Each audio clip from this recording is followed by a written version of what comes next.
अगर आपका बेटा, बेटी या कोई अपना किसी दूसरे शहर में या किसी दूसरे देश में पढ़ाई या जॉब कर रहे हैं तो ये वीडियो आपको जरूर जरूर देखना चाहिए। सोचिए रात को 3 बजे आपको एक फोन कॉल आता है जहां पर सामने से कोई कहता है कि मैं पुलिस डिपार्टमेंट से इंस्पेक्टर रविंद्र शर्मा बोल रहा हूं।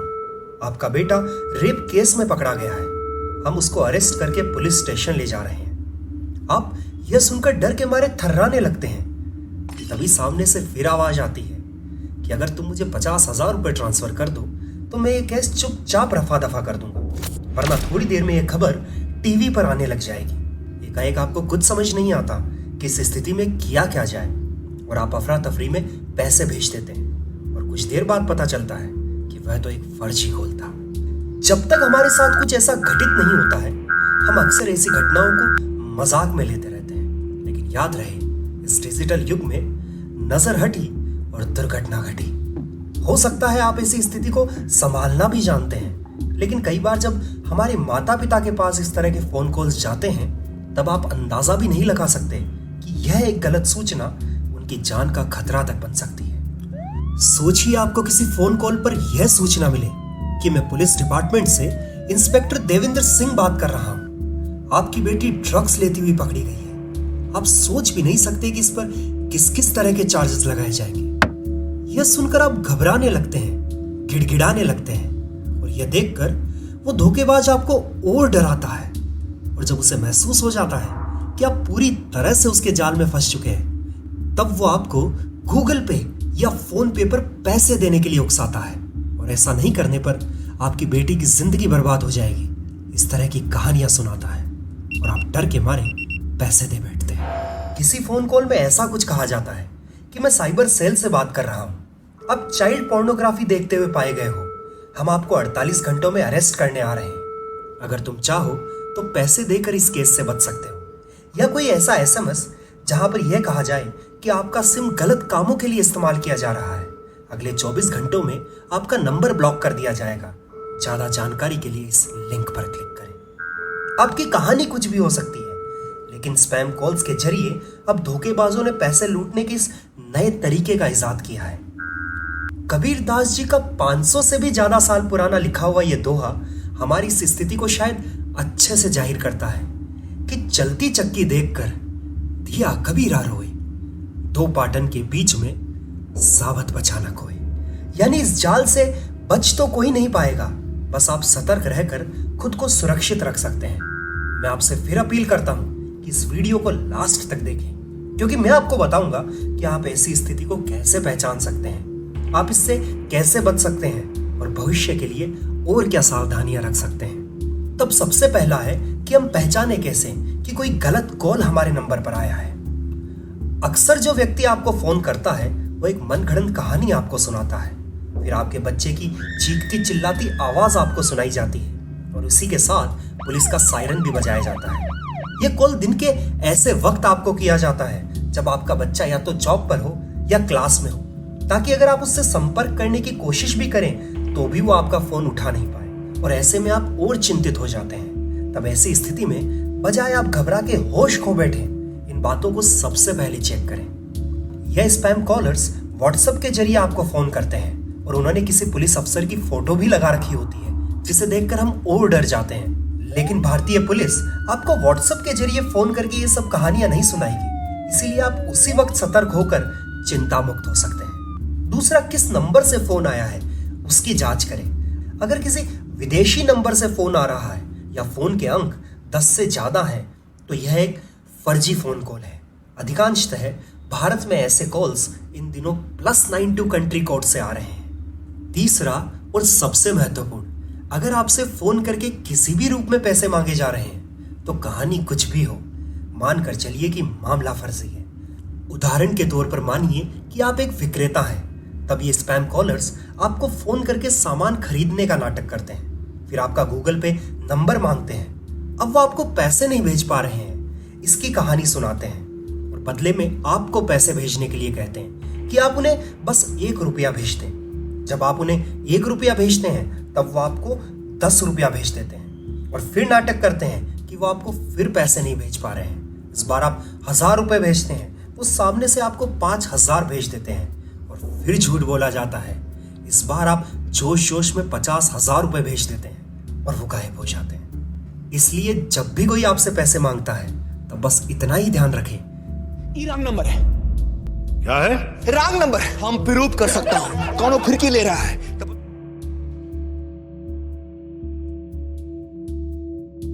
अब दूसरा हिस्सा है कि इस स्थिति से बचा कैसे जाए। सोशल मीडिया की वजह से आपका निजी डेटा आज के युग में आसानी से उपलब्ध होने लग गया है और कई वेबसाइट्स पर भी हम लॉगिन करने के लिए जब अपना मोबाइल नंबर और ईमेल एड्रेस डालते हैं तो वह डेटा बड़ी आसानी से स्पैम कॉलर्स के पास पहुंच जाता है और उस डेटा का इस्तेमाल करके फ्रॉडस्टर्स हमें ब्लैकमेल करते हैं। ऐसे में बहुत जरूरी है कि आप अपना नाम, नंबर और एड्रेस किसी भी वेबसाइट पर साझा करने के पहले 100 बार सोचें कि क्या सच में आपको उस वेबसाइट की इतनी जरूरत है क्या। जहां तक हो सके अपना डेटा कहीं भी शेयर करने से बचें। दूसरा है सोशल मीडिया अपडेट्स। आज के समय में हम छोटा बड़ा जो कुछ भी करते हैं उसकी पल पल की अपडेट सोशल मीडिया पर डालते रहते हैं, जिससे बड़ी आसानी से स्पैम कॉलर्स को बिना मेहनत के आपके बारे में पता चल जाता है कि इन दिनों आप डाइट पर हैं, अपने पति के साथ फाइट पर हैं या एनिवर्सरी वाले दिन कैंडल नाइट पर हैं। हमारा यह एक एक्ट आज के समय में हमारे लिए बहुत बड़ा खतरा बना हुआ है। इसलिए जहां तक संभव हो सोशल मीडिया पर अपडेट्स डालने से बचें। और तीसरा और सबसे जरूरी वो है सोशल अवेयरनेस। अगर आप किसी घटना के शिकार हो भी जाते हैं तो मैं यह मानता हूं कि आप उसके बारे में ज्यादा से ज्यादा लोगों को अवगत कराएं। कई बार हम ऐसे किस्से छुपा लेते हैं जिससे धोखेबाजों का काम बड़ा आसान हो जाता है और हमारी इस हार का सबसे बड़ा कारण भी हमारी ये चुप्पी ही है। हर उस प्लेटफॉर्म से आप ये सूचना सब तक पहुंचाएं जहां तक आप पहुंचा सकते हैं। आपका सिर्फ यह एक एक्ट किसी भी धोखेबाज के नाक में दम करके रख देगा। जैसे यह वीडियो देखकर फोन को साइड में नहीं रखना है, सबसे पहले ज्यादा से ज्यादा लोगों तक इस वीडियो को पहुंचाएं ताकि हमारा कोई अपना उस आग में झुलसने से बच जाए। और अब बात करते हैं कि भविष्य के लिए आप क्या सावधानियां रख सकते हैं। आने वाले समय में आर्टिफिशियल इंटेलिजेंस और डीप फेक टेक्नोलॉजीज की मदद से बड़ी आसानी से आपको कोई भी वीडियो दिखाकर धोखा दिया जा सकता है। ऐसे में किसी भी वीडियो पर भरोसा करने के बजाय तसल्ली से उस मामले की जांच करें। अब तक ऐसी चीजें सिर्फ सेलिब्रिटीज के साथ ही होती थी, लेकिन यह तलवार अब घर घर पर लटक रही है। जैसे प्रधानमंत्री मोदी का गरबा खेलते हुए एक डीप फेक वीडियो पिछले दिनों इंटरनेट पर बहुत वायरल हो गया था।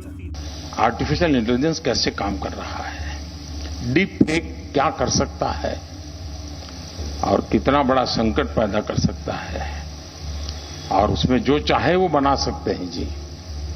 मैंने अभी एक वीडियो देखा जिसमें मैं गरबे गा रहा हूं और मैं खुद भी देख रहा क्या बढ़िया बना है। बॉलीवुड एक्टर रणवीर सिंह ने भी अपने सोशल मीडिया प्लेटफॉर्म से लिखा है कि डीप फेक से बचे दोस्तों, जब उनका किसी पॉलिटिकल पार्टी को सपोर्ट करने वाला कोई वीडियो वायरल हो गया था। का पर्पस यही है, उनका उद्देश्य यही था कि वो सेलिब्रेट करे हमारी दुखी हुई जीवन और दर को, हमारी बेरोजगारी को, हमारी महंगाई को। मोदी जी का पर्पस यही था, उनका उद्देश्य यही था कि वो सेलिब्रेट करे अपने रिच कल्चरल हेरिटेज को। ऐसे में जब सेलिब्रिटीज के लिए भी इन चीजों से बच पाना मुश्किल है तो सोचिए खतरा हमारे लिए कितना बड़ा है। आज के समय में Zoom calls, Google Meet, social media video, इन माध्यमों के जरिए हमारे कई फुटेज आसानी से जुटाए जा सकते हैं और जब ये फुटेज उदाहरण बनाकर आर्टिफिशियल इंटेलिजेंस या डीप फेक टूल्स में डाले जाते हैं तो आपका कोई भी प्रकार का वीडियो बनाया जा सकता है। सोचिए कोई आपको फोन करके कहे कि आपके पति को हार्ट अटैक आया है और उसका एक डीप फेक वीडियो बनाकर आपको भेज दें जहां पर आपके पति हॉस्पिटल में बेहोश अवस्था में पड़े हों और फिर आपको कहे कि इनकी सर्जरी के लिए तुरंत 1 लाख रुपए चाहिए और आप भावना में बहकर उस जाल का शिकार हो जाएं।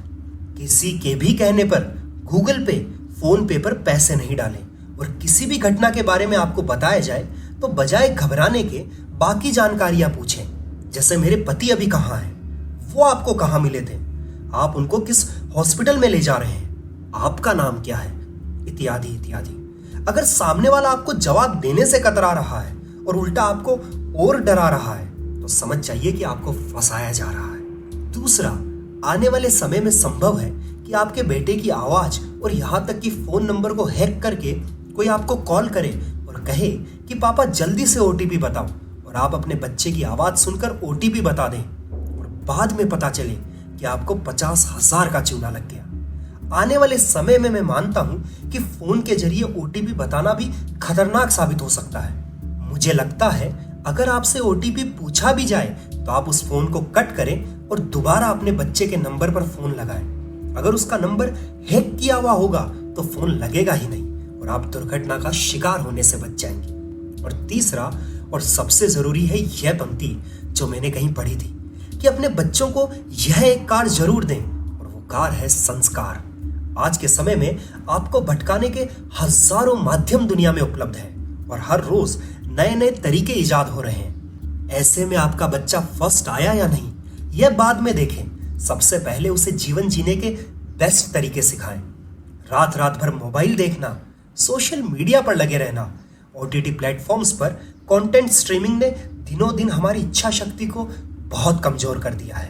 और अगर हम समय पर सतर्क नहीं हुए तो बजाय हम किसी टेक्नोलॉजी से मारे जाएं, मुझे लगता है इन तरीकों से हम खुद ही आत्महत्या कर लेंगे।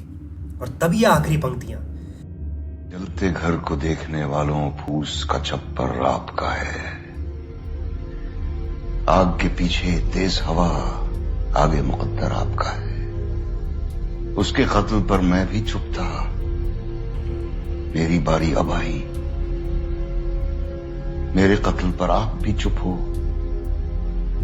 अगला नंबर आपका है। इसलिए बजाय आप चुप रहें, आप अपने साथ हुई किसी भी धोखाधड़ी को ज्यादा से ज्यादा लोगों तक पहुंचाएं। मैं आपसे पुनः हाथ जोड़कर निवेदन करता हूं कि इस वीडियो को ज्यादा से ज्यादा लोगों के साथ शेयर करें, और साथ ही साथ अगर आप किसी घटना के शिकार हुए हैं तो उसके बारे में कमेंट सेक्शन में जरूर लिखें ताकि उसे पढ़कर अन्य सभी जागरूक हो सके। और अगर आपके पास कोई सुझाव या कोई उपाय है तो उसके बारे में भी यहां जरूर लिखें। आपकी यह एक पहल हो सकता है किसी के जीवन का अंधेरा दूर कर दें। वैसे भी किसी ने बहुत खूब कहा है कि किसी की मदद करने के लिए धन की नहीं, एक अच्छे मन की जरूरत होती है। तब आपकी जानकारी के लिए एक बार पुनः सारांश सुना देता हूं कि अगर आपको व्हाट्सएप पर फोन कॉल आ रहा है जहां पर किसी पुलिस अफसर की फोटो लगी हुई है, या +92 कंट्री कोड से आ रहा है, या किसी ऐसे नंबर से आ रहा है जिसमें 10 से अधिक अंक है, तो मानकर चलिए कि यह एक फर्जी फोन कॉल है, या आपको कोई मनगढ़ंत कहानी सुनाकर डराया या धमकाया जा रहा है, या सामान खरीदने का लालच देकर बहलाया फुसलाया जा रहा है और आपको कहा जा रहा है कि गूगल पे या फोन पे पर पैसे भेज दो, तो आप ऐसी हर स्थिति में सतर्क रहें। सबसे पहले सचेत रहकर खुद उस स्थिति से बचें, और इसके बाद में जो सबसे जरूरी कदम है वो यह है कि इसके बारे में ज्यादा से ज्यादा लोगों को अवगत कराएं ताकि हमारा ही कोई अपना उस आग में झुलसने से बच जाए। इसी के साथ मैं प्रार्थना करता हूं कि आप सभी स्वस्थ रहें, सुरक्षित रहें, आनंद में रहें। जय हिंद।